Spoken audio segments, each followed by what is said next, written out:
Have you ever wanted to live rent-free in a woman's mind where she can't stop replaying you even when you're not around? That's exactly what we're going to uncover today. Here's the reality most men face. You meet a woman you're interested, and you start pouring energy into making her notice you. You text often, you overshare, you try to impress her with effort. But instead of pulling her closer, something strange happens. She starts to drift. Her attention slips, her curiosity fades, and you're left wondering what went wrong. The truth is simple but uncomfortable. Constant effort doesn't make her think about you more. In fact, it makes you predictable. And predictable men rarely hold a woman's thoughts for long. What keeps her up at night? What makes her glance at her phone? What makes her replay your voice in her head? It's not effort, it's impact. It's the emotional mark you leave behind and the space you allow for her to miss you. That's the difference between men she forgets and men she obsesses over. It's not about being louder, funnier, or doing more. It's about understanding the psychology that makes desire stick. Today, we're breaking down 10 subtle shifts that flip that switch in her brain, 10 ways to stay on her mind without chasing, without begging, and without losing your frame as a man. These are tools that every man can use, and once you do, you'll never approach attraction the same way again. Let's get into it. Number 1. Mystery keeps her hooked. When it comes to attraction, what you say is important, but what you don't say can be even more powerful. Mystery is the fuel that keeps her mind circling back to you. Think about it. If she knows everything about you from the start, your past, your fears, your schedule, your entire personality laid out on the table, there's nothing left for her to discover. Curiosity dies, and with it, so does her desire to think about you. Let me give you a real-world example. David, a 52-year-old architect from Chicago, was divorced and back in the dating world. He met Claire, a 49-year-old interior designer, at a charity event. Now, David was tempted to tell her everything about his life, his success, his struggles, even the details of his divorce. But instead, he practiced restraint. When Claire asked about a personal story, he smiled and said, "That's a long story for another time." Notice what he did there. He didn't reject her question. He created an open loop. He left the door half open for curiosity to walk through. Later, Claire admitted she couldn't stop wondering what he meant. That single phrase stuck in her mind longer than if he had dumped the entire story on her. Why? Because the human brain craves closure.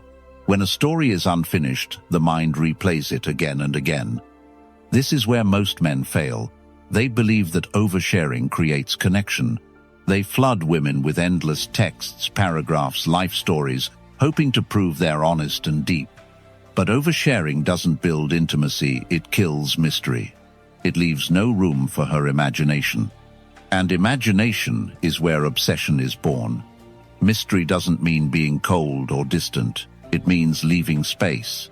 It's about balancing what you reveal and what you hold back. It's giving her a taste, but never the whole meal at once. That balance keeps her wondering, replaying, and investing her thoughts in you. Now, why does this work so well with women, especially those in their late 30s, 40s, and 50s? Because by this stage of life, they've heard every line, every brag, every sales pitch a man could possibly give. What they rarely encounter is a man who can hold something back with quiet confidence. Mystery signals depth. It suggests there's more beneath the surface, something worth discovering over time. Think of it like a book. If you flip to the last page on the first night, why read the whole thing? But if each chapter leaves you curious about the next, you stay hooked. That's exactly how mystery works in relationships. So here's the takeaway. Stop dumping your whole life on the table. Share enough to spark interest, but hold back enough to leave her thinking about you after the conversation ends. Mystery isn't manipulation, it's self-control. It's about knowing that you are worth being discovered layer by layer. To anchor this, I want you to type in the comments right now, "I hold mystery." And once you do that, you'll be ready for the next step where we dive into confidence that doesn't rely on her approval. Number 2. Confidence without her approval. Confidence is magnetic, but here's the catch. If your confidence depends on her reaction, it's not confidence, it's performance. Women see through this instantly. When every joke you tell, every story you share, every move you make is designed to win her approval, you've already lost your frame. You're not leading the interaction anymore. You're chasing validation. And nothing kills attraction faster than that. Think about the last time you were around a man who truly didn't need the room to clap for him. He spoke slower, moved with ease, and didn't feel the need to fill every silence. That's the type of presence women feel drawn toward, because it signals something deeper. This man's worth doesn't fluctuate based on whether someone praises him or not. He's already centered. The Stoics understood this thousands of years ago. Epictetus said, "If you want to improve, be content to be thought foolish and stupid." What he meant is simple: stop living for the approval of others. Confidence doesn't come from proving yourself. It comes from being unmoved, whether they cheer or they laugh.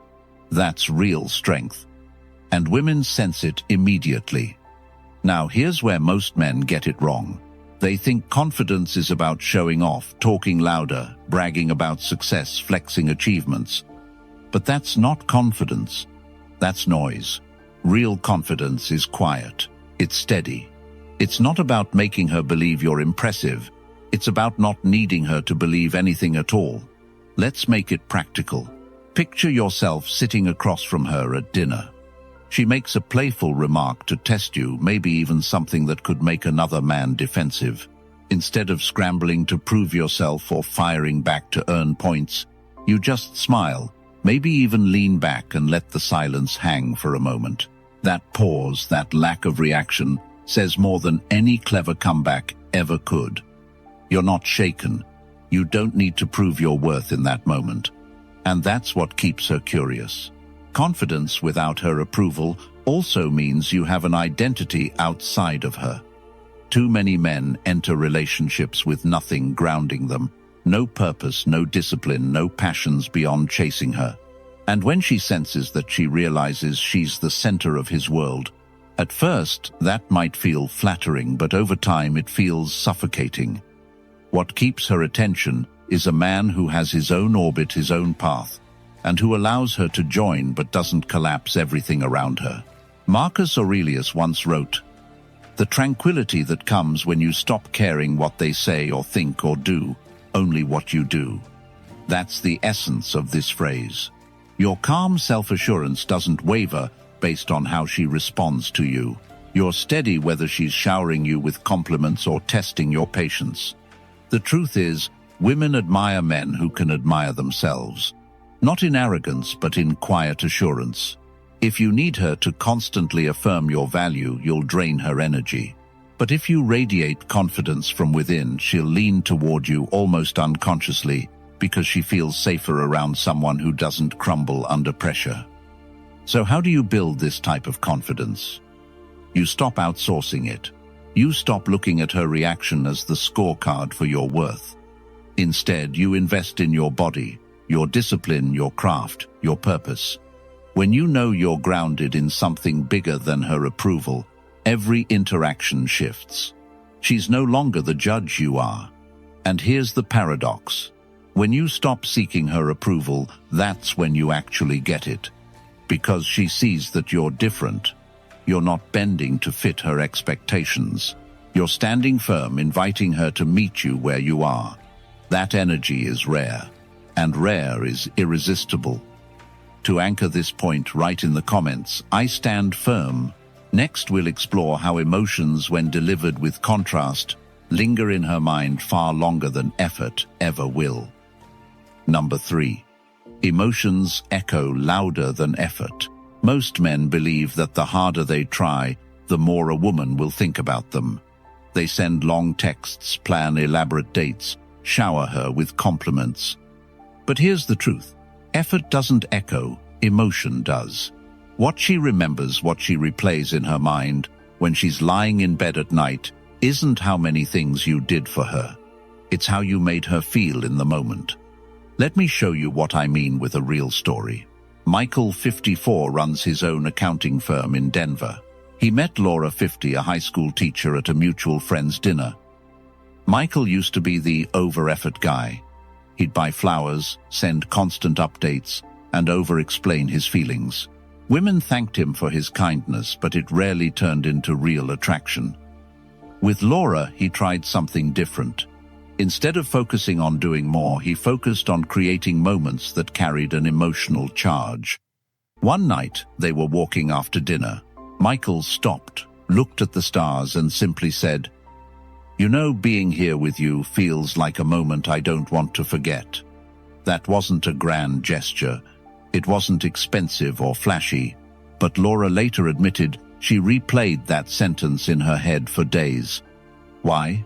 Because it was tied to a feeling. It wasn't about effort, it was about impact. This is the psychology of memory. The human brain doesn't archive every detail of what happened. It stores peaks of emotion, joy, laughter, tension, connection. That's why she doesn't remember the 20 texts you sent, but she remembers the one time your calm silence made her lean closer, wondering what was going on in your head. Here's where the Stoic principle comes in. Seneca once said, "It is not the man who has too little, but the man who craves more that is poor." Applied here, chasing her with endless effort makes you poor in presence. You're craving her attention instead of owning your own energy. True abundance comes from knowing that a single moment of genuine presence beats 1,000 forced gestures. The danger of over-effort is that it becomes predictable. If you're always available, always performing, she doesn't need to think about you because she already knows exactly what you'll do next. But if you create moments that hit her emotionally, she has no choice but to revisit them. A laugh shared at the right time. A pause that leaves tension hanging in the air. A remark that makes her feel seen in a way no one else has managed. That's what lingers. Michael told me later that when he pulled back from trying so hard and focused instead on presence, Laura leaned in more. She started texting him first. She admitted she caught herself smiling at random moments, replaying his words. That's the echo of emotion. So here's the lesson: don't confuse motion with impact. You don't win her mind by doing more. You win it by leaving fingerprints on her emotions. Be deliberate, be present, and remember, the moments she obsesses over are rarely the ones you planned. They're the ones where your authenticity connected with her on a deeper level. Anchor this now by writing in the comments, "I create impact." Next, we'll go deeper into what true confidence looks like when you stop trying to prove anything at all, and why silence, not effort, often speaks the loudest. Number 4. Quiet confidence speaks volumes. Confidence doesn't have to shout. In fact, the louder a man tries to prove his confidence, the less believable it usually is. Real confidence is quiet. It's steady. It shows up in the way you move, the way you pause, the way you don't rush to fill every silence. And here's the secret: those silences are where women feel your strength the most. Most men panic in silence. She teases him, she waits for a response, and he scrambles to say something clever to win points. He laughs too loud, talks too much, over-explains his story, all because he can't bear the idea of being misunderstood. But here's the paradox. When you stop needing to be understood every second, that's when she leans in. When you don't rush to prove yourself, she starts proving herself to you. This is the essence of quiet confidence. You don't need her validation to feel steady. You don't need to fill the air with words to appear in control. You simply are in control of yourself, of your emotions, of the energy you bring into the moment. Marcus Aurelius wrote, "The best revenge is not to be like your enemy." Think about that in this context. When she tests you, when she tries to provoke you, most men become reactive. They mirror her energy, get defensive, and lose their composure. But the man who stays calm, who lets the storm pass without being dragged into it. He communicates more in silence than 100 men do with words. His quiet confidence speaks volumes. Here's another angle. Women live in a world full of noise. Social media, constant messages, men competing for their attention. Everyone is shouting. Everyone is trying to impress. That's why quiet confidence is so magnetic. It cuts through the chaos. It makes her feel something different. When you hold your ground and don't rush to entertain her, she feels the weight of your presence. She wonders what makes you so calm, so unshaken. The Stoics practiced this. Epictetus taught his students that it's not what happens that disturbs us, but our reaction to it. Quiet confidence is the mastery of reaction. It's the discipline of not giving away your power by over-explaining, over-performing, or over-proving. And once you live this way, women notice without you saying a word. Now let's make this practical. Quiet confidence shows up when you don't rush to answer every text immediately. It shows up when you can sit across from her and let eye contact do the talking. It shows up when you pause before responding to a challenge, when you choose your words slowly, when you let the weight of silence make her curious. That pause, the absence of panic, is what makes her think about you long after you've walked away. This isn't about playing games. It's about mastering yourself. It's about trusting that your presence is enough. When you realize you don't need to perform to be attractive, you free yourself from the exhausting cycle of proving. And in that freedom, you create the space for her to lean toward you. Now, if you're serious about mastering this level of inner control, I want to invite you to go deeper. By becoming a channel member, you'll unlock exclusive content, advanced Stoic strategies, hidden psychology techniques, and practical lessons that I don't share anywhere else. This isn't just about supporting the channel. It's about stepping into the discipline and quiet power that separates you from 99% of men. So if you're ready, hit that join button today and start building the kind of presence that speaks louder than words. Quiet confidence isn't about silence alone. It's about silence with weight. It's about being the man who doesn't panic when others crumble. The man who doesn't need to explain because his energy already says it all. Anchor this by writing in the comments, "I hold steady." Next, we'll uncover why scarcity, when done right, turns into raw desire. Number 5. Scarcity turns into desire. One of the hardest lessons for men to learn is this: the more available you are, the less she values your presence. It sounds counterintuitive. Most guys think that being around, constantly texting back instantly, always saying yes, will make her feel secure. But what it really does is remove the sense of scarcity. And when something is always available, it loses value fast. Let me paint you a picture. Robert, a 5-6-year-old business consultant from Dallas, met Angela, a 5-3-year-old nurse, through mutual friends. Robert used to be the kind of man who dropped everything the second a woman called. He thought that level of commitment would show his worth. But with Angela, he changed his approach. Instead of always being the one to initiate, instead of responding to every text within seconds, he gave her space. He prioritized his own schedule, his gym time, his work, and his family. He didn't ignore her, but he wasn't glued to his phone either. At first, Angela was surprised. She admitted later she wasn't used to a man who wasn't instantly available. But over time, that scarcity worked in Robert's favor. When he did show up, when they talked, when they met, the moments felt richer. She leaned in more, asked more questions, and cherished his attention in a way she never would have if it had been constant. This is how desire is built. Scarcity creates value. If she knows you're always there, she doesn't have to think about you. You're predictable. But if she feels that your attention has to be earned, if she notices you have a full life outside of her, she begins to crave it. She starts wondering, what's he doing? Who's he with? When will I see him again? That curiosity keeps you alive in her mind even when you're not around. Here's the key. Scarcity is not about playing games. It's not about ignoring her, withholding affection, or trying to manipulate. It's about balance. It's about showing her that you have your own priorities and that she has to fit into your life just as much as you fit into hers. That's what makes your presence matter. Think about the most valuable things in life: time, health, opportunities. They're valuable because they're limited. Your attention works the same way. When you hand it out without thought, it loses its impact. But when you're intentional, when you give it in doses she doesn't take for granted, it becomes addictive. Scarcity also communicates strength. It shows that you don't need to cling, you don't need to chase, you don't need her validation every second of the day. You are already whole, already busy, already driven. And when she sees that, she realizes she has to hold on tighter to keep you close. Robert's story is proof.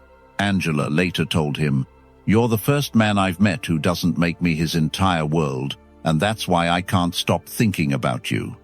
That's the paradox. The less you try to be everything for her, the more she wants you. So here's your reminder: don't flood her with presents. Let scarcity work for you. Give her space to miss you, and watch how desire grows in that gap. Now, anchor this by writing in the comments, "I create scarcity." Next, we'll uncover why absence, when done right, doesn't push her away. It actually makes your presence even more powerful. Number 6. Absence makes presence powerful. Here's the paradox. The more you try to be constantly present in a woman's life, the less she values you. But when you allow space, when your absence is intentional and rooted in purpose, your presence becomes far more powerful. Think about it like this. If your favorite song played on the radio every single hour, it wouldn't feel special anymore. But when you hear it unexpectedly, after a little silence, it hits harder. Attraction works the same way. Presence without absence is noise. But presence after absence is music. This is where most men trip up.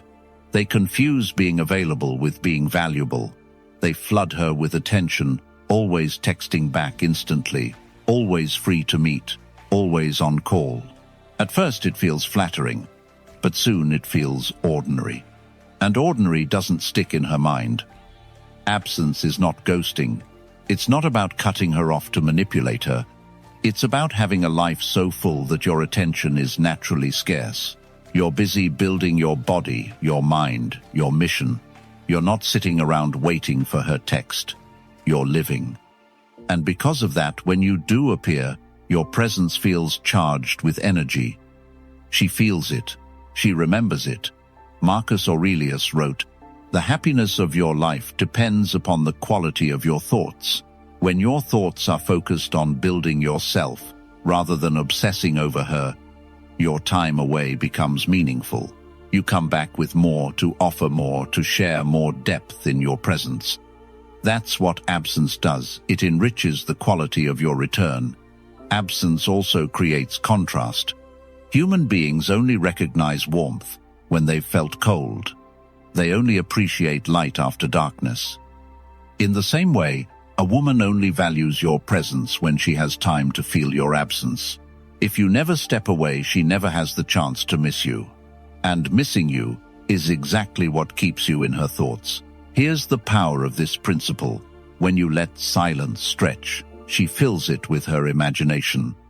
She starts wondering what you're doing, who you're with, what's on your mind. That curiosity is far more potent than any string of texts you could send. When you're absent, her thoughts do the chasing for you. The Stoic Epictetus reminded his students, "Freedom is the only worthy goal in life. It is won by disregarding things that lie beyond our control." You can't control how much she thinks about you, but you can control your actions, whether you smother her with presence or give her space to feel your absence. Choosing absence when it's rooted in discipline gives you the freedom of not needing her constant attention. That freedom is deeply attractive. Now, let's be clear. Too much absence and you disappear. Too little absence and you become predictable. The power lies in balance. When your absence is measured, purposeful and natural, it makes your presence stand out. You're not vanishing, you're setting the stage for her to value your return. So instead of asking, how can I be around her more, start asking, how can I make my presence feel so rare that she remembers it, even in my absence? That question alone shifts your entire strategy. Anchor this now by writing in the comments, I value space. And think about this. Absence is powerful, but what happens when you stop over-investing entirely? When you give just enough to match her energy and no more? That's where most men lose balance. And that's exactly what we'll tackle next. Number 7. Stop giving more than she gives. One of the most dangerous traps men fall into is overgiving. You meet a woman you really like, and suddenly you're the one planning every date, sending every message, making every effort to keep things alive. At first it feels noble. You tell yourself, I'm just showing her how much I care. But here's the truth. The more you give without balance, the less she feels she needs to give back. Take Daniel, a 52-year-old architect from Chicago. He started dating Laura, 49, a marketing director. Daniel was smitten from the beginning. He was the one driving across town just to drop by. He was the one paying for dinners, booking trips, sending flowers to her office. He thought constant giving would prove his worth. But over time he noticed something. Laura stopped putting in effort. She'd cancel plans at the last minute, rarely initiated texts, and seemed distant. Daniel was exhausted from pouring everything in while getting little in return. That's what happens when you give more than she gives. You create an imbalance. You're investing at a rate she hasn't matched, and instead of inspiring gratitude, it builds indifference. Because here's the uncomfortable truth. When one person overinvests, the other underinvests. That's human psychology. This doesn't mean you stop giving entirely. It means you match her energy. If she invests time, you invest time. If she reaches out, you respond with presence. If she puts thought into something, you meet her effort with equal intention. That balance creates respect. It creates a sense of partnership instead of one-sided pursuit. Men often confuse selflessness with strength. But true strength lies in discipline, the discipline to hold back, to wait, to see if she steps forward. Marcus Aurelius wrote, "Waste no more time arguing what a good man should be. Be one." A good man doesn't overextend himself just to win someone's affection. He knows his worth, and because of that, he allows the woman to meet him halfway. Daniel eventually learned this lesson. He pulled back, stopped over-investing, and focused on his own life again. To his surprise, Laura started leaning in. She began initiating plans, checking in on him, and putting more effort into their connection. Why? Because balance had returned. When he stopped giving more than she gave, she had space and reason to give too. This principle is not about being cold. It's about fairness. When both people give equally, attraction grows. When one person gives endlessly, attraction fades. Women don't fall for men who smother them with effort. They fall for men whose effort feels intentional, measured and matched. So here's your reminder, stop giving more than she gives. Hold back enough so she has room to invest. Let her meet you halfway, because that's when the bond becomes real. Anchor this by writing in the comments, I give with balance. And think about this, what happens when you not only stop over-giving, but also learn how to create presence without performance? That's the next level, and that's exactly where we're heading. Number 8. Emotional contrast is addictive. Attraction doesn't grow in flat lines, it grows in contrast. Think about it, what gets your attention more? A perfectly steady tone that never changes, or a voice that rises and falls with intensity? Humans are wired to notice contrast, and in relationships, emotional contrast is what keeps her hooked. Here's where many men go wrong. They believe that stability means always being the same, always available, always agreeable, always predictable. But too much sameness breeds boredom. If she knows exactly what you'll do, say, and feel in every situation. She doesn't feel the spark. She feels routine. Emotional contrast is addictive because it makes her feel alive. One day she feels your presence strongly. The next day she misses it. One moment you make her laugh, the next you make her reflect. One interaction is light, another carries weight. This rhythm keeps her emotionally engaged. Without it, even the best qualities fade into the background. The Stoics understood contrast deeply. Seneca wrote, "No pleasure is in itself evil, but the things which produce certain pleasures entail annoyances many times greater than the pleasures themselves." What he meant was that pleasure has meaning only in relation to discomfort. Joy feels richer because pain exists. Calm feels deeper because chaos is real. In the same way, your presence feels more powerful when it's contrasted with your absence. Your warmth feels more valuable when it's contrasted with restraint. This doesn't mean you create drama for no reason. Emotional contrast isn't about chaos. It's about polarity. It's about moments of intensity, followed by moments of calm, moments of closeness, balanced by moments of space. That's the rhythm that makes her addicted to your presence. Think of it like music. A song without highs and lows is just noise. But when the beat drops, when silence gives way to sound, when tension builds then releases, that's what makes the song unforgettable. In relationships, your role is not to be flat background noise. Your role is to bring depth, tension, and release. That contrast is what lingers in her mind. This is why absence, silence, or even restraint can be so powerful. When you're not always pouring yourself out, she feels the gap. She wonders. She anticipates. And when you return, when you speak, when you connect, it hits harder. That cycle, presence and absence, warmth and coolness, words and silence, is what makes her crave more. Epictetus reminded his students, "It is not what happens to you, but how you react to it that matters."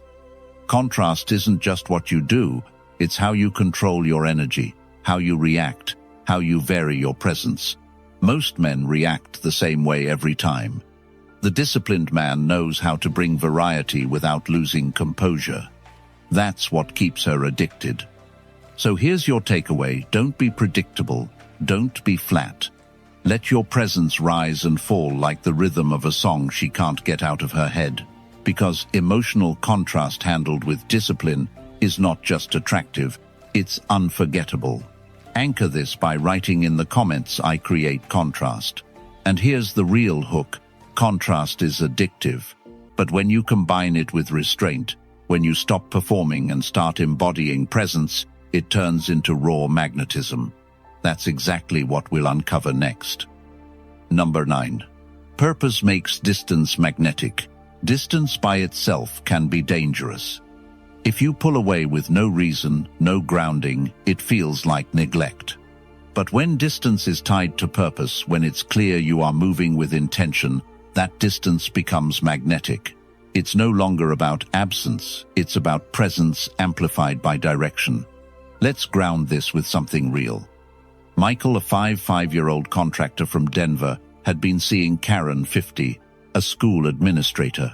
Early on, Michael made the same mistake most men do. Whenever Karen wanted time, he dropped everything. He skipped workouts, delayed projects, even cancelled on friends. His world revolved around her. But soon Karen grew restless. She respected Michael but didn't feel drawn to him. Why? Because he wasn't living for himself. Then Michael made a shift. He recommitted to his work, doubled down on his side business, and carved out time for his passions, hiking, woodworking, and giving back to his community. He didn't cut Karen off. He simply stopped making her his only focus. Suddenly, the distance she once resented became attractive. When he was away, she thought about him. When he showed up, she felt his presence differently. His purpose gave weight to his absence. Here's the psychology behind it. Women are drawn to men who move with intention. A man without purpose feels clingy, needy, and directionless. But a man with purpose creates gravity.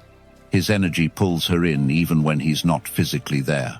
She doesn't feel abandoned, she feels intrigued. She knows he's not ignoring her.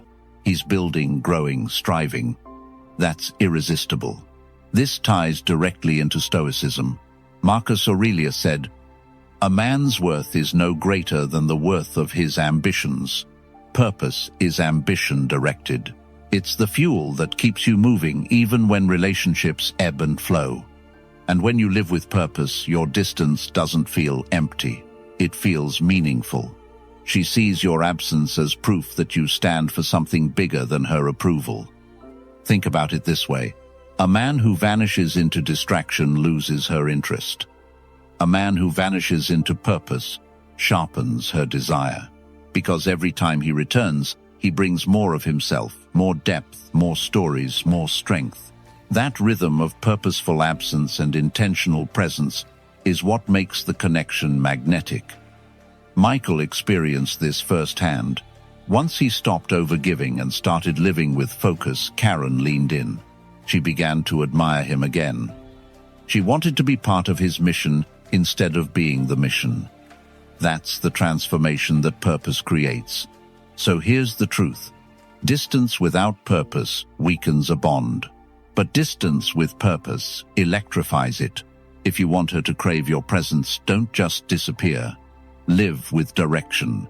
Make your absence about growth and watch how your presence becomes unforgettable. Anchor this by writing in the comments, "I move with purpose." And here's the twist. Living with purpose doesn't just change how she sees you. It transforms how you see yourself.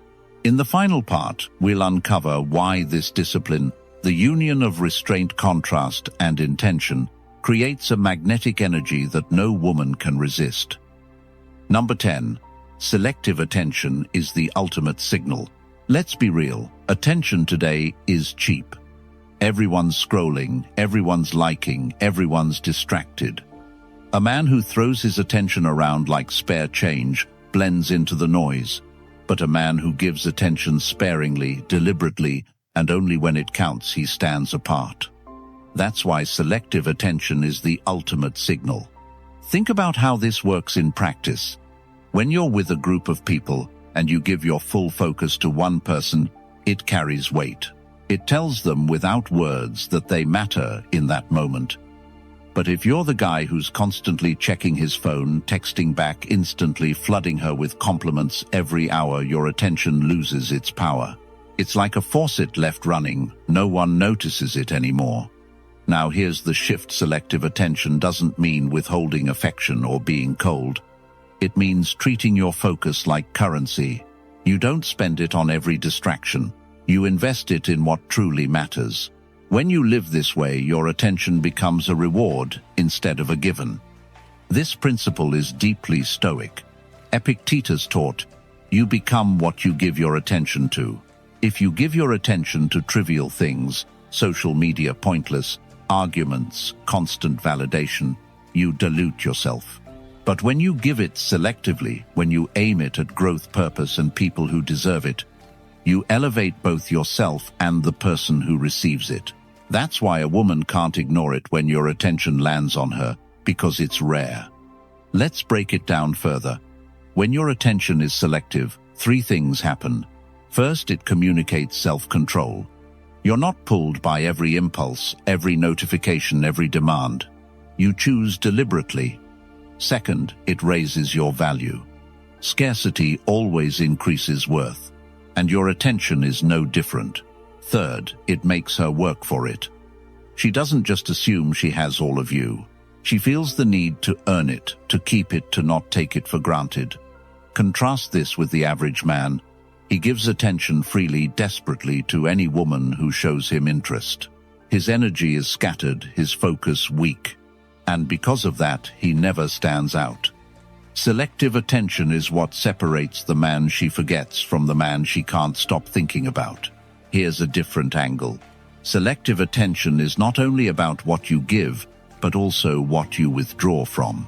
You stop engaging in pointless arguments. You stop chasing after women who show no effort. You stop rewarding bad behavior with more energy. By doing less, you communicate more. You tell her, "My focus is valuable, and I choose carefully where I place it." That message speaks louder than 100 empty compliments. The Stoics remind us that attention shapes reality. Marcus Aurelius wrote, "The soul becomes dyed with the color of its thoughts." If your attention is scattered, your soul is restless. If your attention is selective, your soul is steady.